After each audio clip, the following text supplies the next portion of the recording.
Hello guys, तो आज के वीडियो में हम पढ़ने जा रहे हैं ग्लिम्पसेस ऑफ इंडिया के पार्ट 3 को। इसका नाम है tea from Assam and its writer is Mister Arup Kumar Dutta, जो कि खुद भी असम से ही हैं और इंडिया के बहुत ही प्रोमिनेंट राइटर्स में से एक हैं। तो इस लेसन में आपको एक छोटी सी कहानी मिलेगी गाइस। हाँ, कहानी वैसे ही जैसी दादी की और नानी की कहानियां होती थी, मजेदार, इंटरेस्टिंग। तो चलिए बिना टाइम वेस्ट किए शुरू करते हैं अपनी कहानी। तो दोस्तों, ये कहानी है दो फ्रेंड्स की। एक का नाम है प्रांजल और दूसरे का नाम है राजवीर। प्रांजल रहने वाला है असम का और दिल्ली के किसी स्कूल में स्टडी करता है, जहां पर उसका एक क्लासमेट है राजवीर। और हाँ, केवल क्लासमेट ही नहीं बल्कि उसका पक्का वाला दोस्त भी है। और प्रांजल के फादर असम के एक टी गार्डन के मैनेजर हैं। और असम का भी यहाँ पर एक स्पेशल पार्ट बताया गया है गाइज, अपर असम।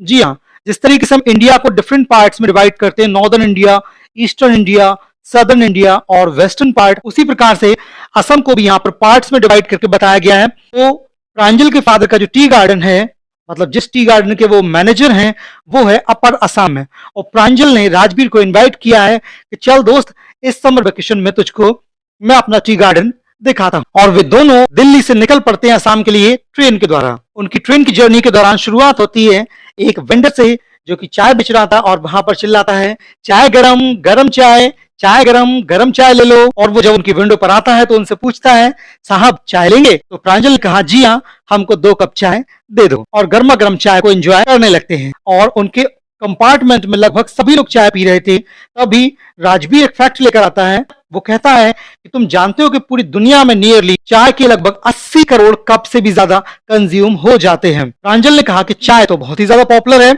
और तभी ट्रेन स्टेशन से निकल पड़ती है और प्रांजल घुस जाता है अपनी एक डिटेक्टिव बुक में। वो डिटेक्टिव बुक्स को पढ़ने का शौकीन है। हालांकि राजवीर भी डिटेक्टिव स्टोरीज का बहुत बड़ा फैन है, लेकिन यहाँ पर कंडीशन कुछ डिफरेंट है, क्योंकि ट्रेन के बाहर का जो सिनेरियो है, जो सीनरी है, वो बहुत ही ज्यादा ब्यूटीफुल है। और इस समय डिटेक्टिव स्टोरीज की कंपैरिजन में राजवीर को बाहर की जो सीनरी है वो कहीं ज्यादा अट्रैक्ट कर रही है, क्योंकि हर जगह हरियाली है और इतनी हरियाली उसने आज से पहले कभी भी नहीं देखी थी। चलते जाते हैं, कहीं पर हरे हरे धान के खेत दिखते हैं और फिर जैसे ही वो असम की तरफ बढ़ने लगते हैं तो धान के खेतों की जगह ले लेते हैं टी गार्डन्स। जी हाँ, टी बुशेस उसको नजर आने लगती है हर जगह। और it was a magnificent view, शानदार दृश्य है जिसको राजवीर रेगुलर मोड पर देख रहा है। जितनी भी दूर वो देख सकता है, हर जगह उसको टी बुशेस दिख रही हैं। पहाड़ियों के बीच में उसको हर जगह टी बुशेस ही नजर आ रही हैं। जो चाय के पौधे हैं वो तो छोटे छोटे होते हैं, लेकिन उनके बगल में या आसपास बड़े बड़े छायादार पेड़ भी खड़े हुए हैं। और टी बुशेस के बीच में डॉल लाइक फिगर्स दिखते हैं। डॉल लाइक फिगर्स का मतलब यहाँ पर उनसे है जो चाय को तोड़ने वाली विमेन हैं, उनके लिए कहा गया है डॉल लाइक फिगर। अभी दूर पर एक भद्दी सी बिल्डिंग दिखती है जिसकी चिमनी से धुआं निकल रहा था। तो राजवीर एक्साइटेड होकर चिल्लाता है, oh my God, that's a tea garden. लेकिन प्रांजल, जो कि उसी प्लांटेशन में उसका जन्म हुआ था, उसका लालन पालन पोषण सब कुछ प्लांटेशन में ही, यानी कि टी प्लांटेशन में ही हुआ था, वो ज्यादा एक्साइटेड नहीं हुआ। डेफिनेट सी बात है कि हम एक्साइटेड तो उसी चीज को देखकर होते हैं ना जो हमारे लिए नई होती है। और प्रांजल के लिए टी प्लांटेशन कोई नई बात नहीं थी। उसका तो जन्म ही यहाँ पर हुआ है और वो पला बड़ा भी वहीं पर है। तो वो कहता है कि अरे भाई, इतना ज्यादा एक्साइटेड होने की जरूरत नहीं है, ये टी कंट्री में आ गए हम लोग।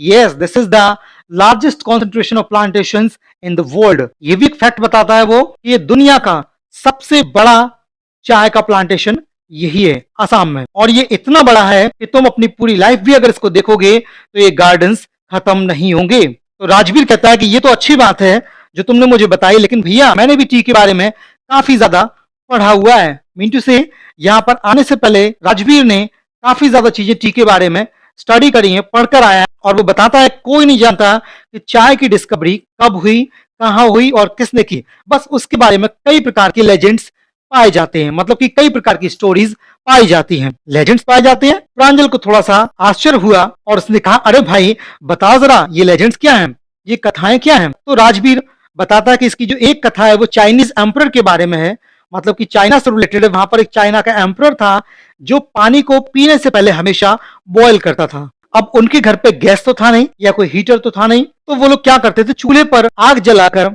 पानी को बॉयल करते थे। तो एक दिन क्या होता है कि पानी बॉयल हो रहा था और उसमें कुछ पत्तियां टूटकर गिर जाती हैं। और जब वो पानी बॉयल होता प्रॉपरली तो उसका जो फ्लेवर होता, दैट वाज डिलिशियस। वो बहुत ही ज्यादा डिलिशियस हो जाता है और ये कहा जाता है कि वो चाय की पत्तियां ही थी और वहीं से चाय की बिगिनिंग हो जाती है। तो प्रांजल को अच्छा लगता है, वो कहता है अरे भाई और भी कुछ बताओ, और कौन सा लेजेंड है? राजवीर कहता है कि एक लेजेंड इंडिया से भी रिलेटेड है। जी हाँ, एक बुद्धिस्ट मंक था जिसका नाम था बोधि धर्मा। वो मेडिटेशन करता था, मतलब कि योगा करते थे, ध्यान करते थे, लेकिन उनको जब नींद आती थी तो उनका मेडिटेशन डिस्टर्ब होता था। इसलिए उन्होंने क्या किया, उन्होंने अपने आईलिड्स को यानी अपनी पलकों को काट कर फेंक दिया। Oh my God, it is so dangerous, ये तो काफी ज्यादा खतरनाक हो गया। उन्होंने अपनी आईलिड्स को काट कर फेंक दिया और जहां पर, जिस जमीन पर उन्होंने अपनी आईलिड्स को कट करके फेंका था, वहां पर 10 प्लांट्स ग्रो कर गए और वो थे टी प्लांट्स, जिनको अगर पानी में बॉयल करके पिया जाए तो उससे नींद भाग जाती थी। तो यहां पर कहा जाता है कि ये चाय की डिस्कवरी थी। इसके बाद राजवीर ये भी बताता है कि चाय को पहली बार चाइना में ही पिया गया था नियरली 2700 बीसी में। और सच्चाई ये है कि जो टी, चाय और चीनी, ये जितने भी वर्ड्स हैं ये सभी चाइना से ही आए हैं। Yes, they are taken from Chinese. और उसके बाद टी यूरोप पहुंचती है, कब पहुंचती है? In the 16th century. और यहाँ पर इसको एक बेवरेज की तरह नहीं बल्कि एक मेडिसिन की तरह पिया जाता था। बेवरेज का मतलब कोई भी ड्रिंक जिसको हम एंजॉय करने के लिए पीते हैं, जैसे कि सॉफ्ट ड्रिंक्स होती हैं या कोल्ड ड्रिंक होती है, जूसेस होते हैं, उनको बेवरेज बोलते हैं। तो एक बेवरेज की तरह नहीं बल्कि इसको एक मेडिसिन की तरह पिया जाता था। तभी ट्रेन आगे बढ़ती हुई मरियानी जंक्शन पर आ जाती है। प्रांजल और राजवीर ने अपना लगेज कलेक्ट किया और भीड़ वाले प्लेटफॉर्म पर आगे बढ़ने लगे। और जब वो बाहर निकलते तो वहां पर प्रांजल के पेरेंट्स ऑलरेडी उनका वेट कर रहे थे, जहां से वो चल देते हैं एक टी गार्डन की तरफ, इसका नाम है धेकिया बाड़ी। प्रांजल के फादर इसी टी गार्डन के मैनेजर हैं। 1 घंटे बाद उनकी कार मेन रोड से उतरकर आगे बढ़ने लगती है, एक छोटे से पुल से होकर निकलते हैं और धेकिया बाड़ी टी स्टेट में एंटर करते हैं। उस कंकड़ पत्थर की बनी रोड के दोनों ओर कई कई एकड़ में चाय की झाड़ियां यानी कि टी बुशेज फैली हुई थी और बड़े कायदे से उनको एक सेम हाइट पर कट किया गया था, प्लक किया गया था, ये प्रून किया गया था। और यहाँ पर चाय तोड़ने वाली जो लेडीज की टोलियां थी, मतलब उनके जो ग्रुप्स थे, वो लगे हुए थे और अपने बैक्स पर बैम्बू की बनी हुई बास्केट्स लटकाए हुए थी और प्लास्टिक के एप्रन्स पहने हुई थी और नई नई जो पत्तियां निकली थी, नई नई जो कोपलें निकली थी, उनको वो तोड़ रही थी। प्रांजल के फादर ने यहाँ पर अपनी कार को थोड़ा स्लो किया क्योंकि सामने से एक ट्रैक्टर आ रहा था और ट्रैक्टर में क्या था, ऑब्वियसली टी लीव्स लदी हुई थी उस पर। उस ट्रैक्टर को निकलने के लिए उन्होंने अपनी कार को स्लो किया और तभी राजवीर कहता है कि मिस्टर बरुआ, ये सेकंड फ्लश है ना? सेकंड फ्लश या सेकंड स्प्राउटिंग पीरियड है ना? अब आपको मैं बता दूं कि सेकंड फ्लश क्या होता है। सेकंड फ्लश का मतलब ये है कि कोई भी फसल जब आती है तो सबसे पहले उसकी पत्तियां निकलती हैं और उनको अगर हम तोड़ लेते हैं तो उसको हम कहेंगे फर्स्ट फ्लश। क्या कहेंगे? First flush. और सेकंड फ्लश क्या है कि उन पत्तियों को तोड़ने के बाद फिर से नई पत्तियां जो आती हैं, that is called second flush. और ये कहा जाता है कि टी लीव्स का जो सेकंड फ्लश होता है that is too much delicious. वो बहुत ही ज्यादा स्ट्रॉन्ग फ्लेवर का होता है और बहुत ही ज्यादा डिलिशियस भी होता है। तो मिस्टर बरुआ को राजवीर बताता है कि मिस्टर बरुआ, ये सेकंड फ्लश है ना, और ये मई से लेकर जुलाई तक चलता है और दुनिया की सबसे अच्छी टी अगर कहीं पर प्रोड्यूस होती है तो इसी सेकंड फ्लश में होती है। तो मिस्टर बरुआ यानी प्रांजल के फादर काफी ज्यादा इंप्रेस्ड होते हैं और सरप्राइज्ड होकर कहते हैं कि अरे वाह, तुमने तो काफी होमवर्क किया, लगता है तुम काफी पढ़कर आए हो। तो राजवीर भी एडमिट करता है कि हाँ मिस्टर बरुआ, मैंने काफी स्टडी करी है टी के बारे में, असम के बारे में, टी लीव्स के बारे में, बट मैं उम्मीद करता हूं कि जब तक मैं यहां पर रहूंगा मुझे और भी ज्यादा सीखना है। तो यहीं पर गाइज ये स्टोरी फिनिश होती है।